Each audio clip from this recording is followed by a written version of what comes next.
Lake প্যারাডাইসের এই অংশটাতে মানে একটা ব্যালকনি টাইপের ভিউ পয়েন্ট পাবেন, যেখানে আপনি অনেকটা মাঝখানে যেতে পারবেন। মাঝখানে যাওয়ার পর এরকম একটা লেকের ভিউ পাবেন।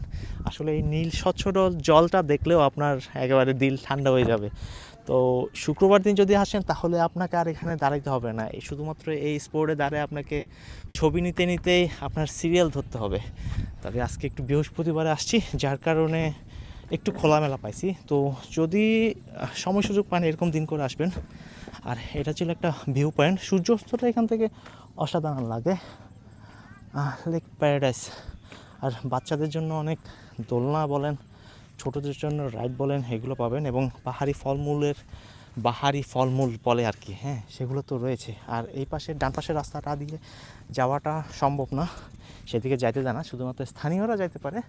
আর পিকনিক স্পট হিসেবে ইউজ হয়, বিশেষ করে শুক্রবারে যদি আপনি আসেন তাহলে পিকনিক স্পট হিসেবেও দেখা যাবে যে ভিড়টা একেবারে বেড়ে যায়। তো যদি কখনো কাঁপতে আসেন তাহলে ঘুরে যেতে পারেন এই সুন্দর লেক প্যারাডাইস পিকনিক স্পট থেকে, আর যেটাকে জিপতলিও বলা হয়।